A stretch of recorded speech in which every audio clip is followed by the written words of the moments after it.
NPD bisa disembuhkan? Oke, mungkin kalau di psikologi bahasanya pulih. Oh yes, pulih. Pulih di psikologi bahasanya pulih. Nah, Mhm. untuk pulih sendiri memang balik lagi ya tergantung orangnya.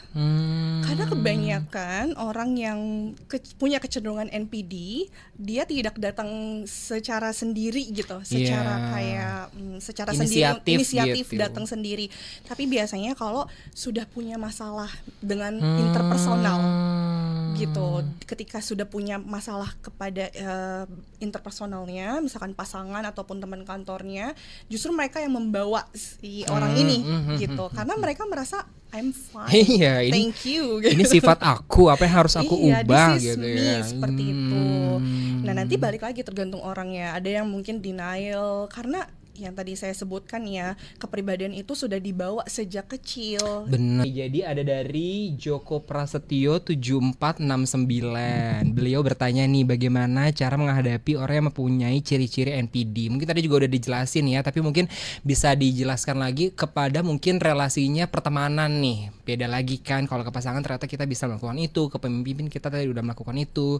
Tapi mungkin kalau ke teman gitu ya, seperti apa? Apakah juga caranya sama, atau bahkan kalau ke teman kita konfront aja, karena kan mungkin karena kalau temen tuh kayak tidak ada relasi atau relasi kuasa dan segala macam, atau seperti apa nih Kak Feni? Betul, mungkin kalau ke teman, jika emang temennya, kan ada beberapa teman, mungkin nggak tahu ya kalau orang lain, tapi saya pribadi itu kategori teman ada banyak, jadi ada sahabat, ada teman gitu ya. Mungkin kalau bagi saya sendiri, kalau ke sahabat yang cukup dekat gitu ya, itu bisa dikonfront langsung, tapi dengan bahasa-bahasa yang tadi mau pakai data-data juga, jadi jangan langsung bilang kayaknya lo NPD deh, nggak boleh, nggak boleh, nggak boleh, tidak boleh seperti itu. Tapi bilang kalau kayaknya nih gue nemuin nih ada satu jurnal misal, ataupun gue nemuin nih ada satu podcast yang membahas tentang dengerin karakteristik. deh, Iya, gitu. coba deh dengerin gitu. Kayaknya kalau misalkan ada yang salah, atau sekarang gue udah merasa terganggu nih dengan kepribadian lo yang seperti ini misalkan Iya, gitu iya, ya. iya, Ayo iya. kita ke profesional bareng-bareng misalkan kayak gitu. Tapi kalau misalkan tidak cukup dekat seperti itu, kan khawatirnya kalau nggak gitu dekat, pertama mungkin tersinggung, Iya. ya kan. Kedua malah ngerasa enggak kok, orang gue nggak kenapa-napa gitu biasanya ya, seperti itu. Jadi balik lagi, set boundaries gitu. Karena gini, mau itu pasangan, pasangan suami istri, pasangan pacaran gitu ya, ataupun teman, relasi dan lain sebagainya, memang kita harus memahami gitu. Kita harus memahami orang yang punya karakteristik tersebut gitu ya. Tapi balik lagi, kita punya tangki untuk mental kita sendiri. Betul, gitu. betul. Jadi jangan terus-terusan untuk memahami dan menerima orang lain, tapi kitanya sendiri ngerasa kelelahan.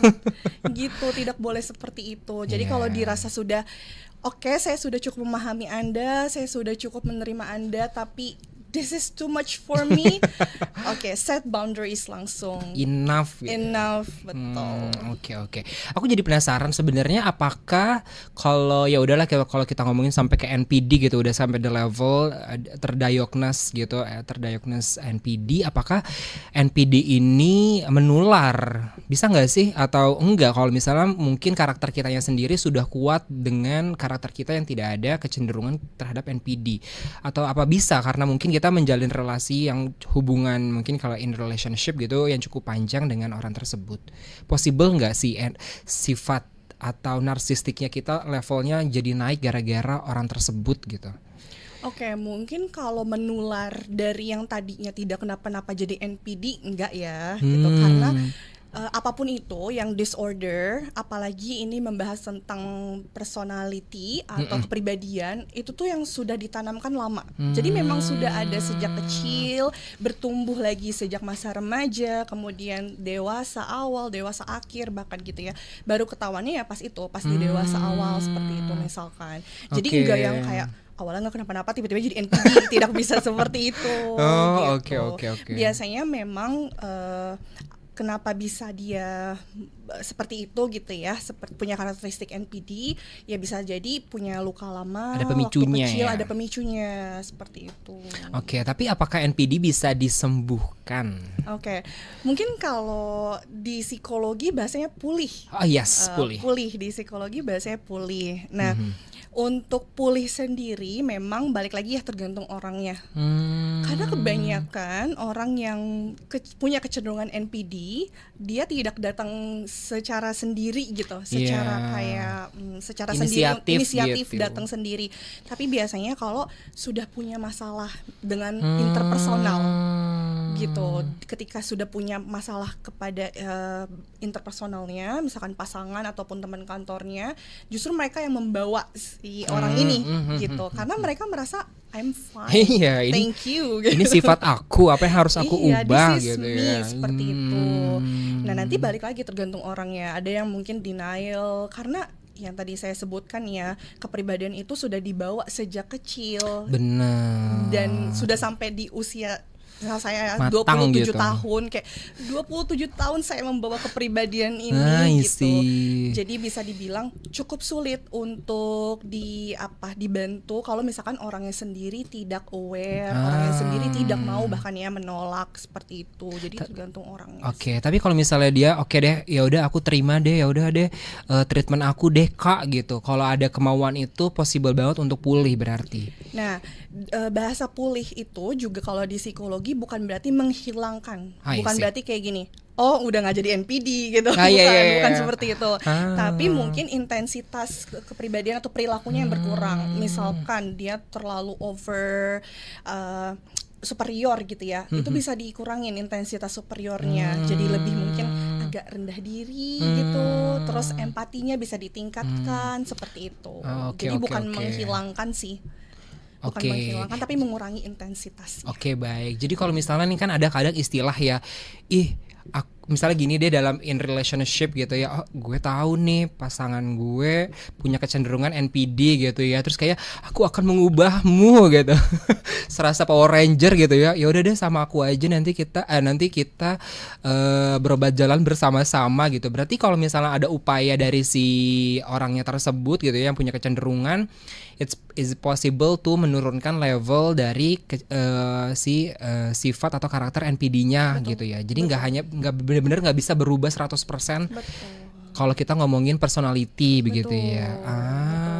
That's why kalau agak melenceng sedikit ya, kalau misalnya kita ngomongin sampai ke kekerasan dalam rumah tangga segala macam, kadang kan kayak enggak, aku terima dia dan kayaknya aku bisa mengubah dia. Itu kadang-kadang kan orang kalau netizen kita baca komentarnya kayak, Mbak sadar diri Mbak, nggak ada yang bisa diubah gitu. Berarti pernyataan kayak gitu tuh valid juga ya Kak Feni ya?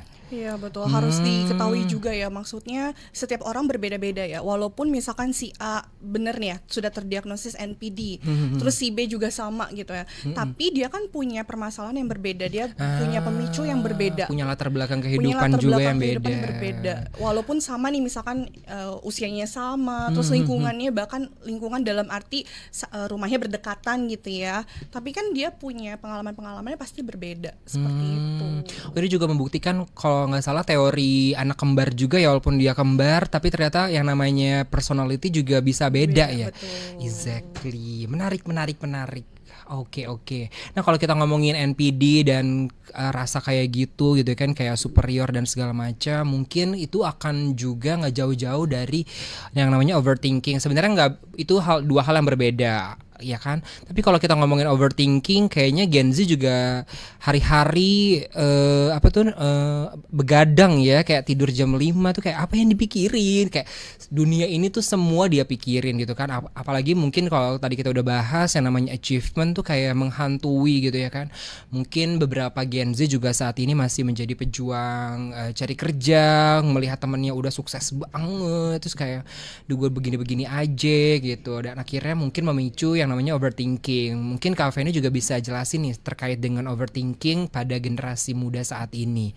Apa sih sebenarnya pemicu dan kenapa sih itu bisa semasif ini gitu di sosial media khususnya? Oke, jadi perlu diketahui terlebih dahulu, overthinking itu kan sebenarnya tidak ada diagnosis klinis di buku DSM ya, gitu. Itu overthinking kayak merupakan gejala ya? Bukan juga. Kayak semacam apa ya? Kalau sekarang tuh banyak banget sebutan yang kayak overthinking, terus crab mentality. Pokoknya banyak banget sebutan yang saya rasa gini, kayaknya S1 nggak ada deh itu. Kayak ketika S1 pas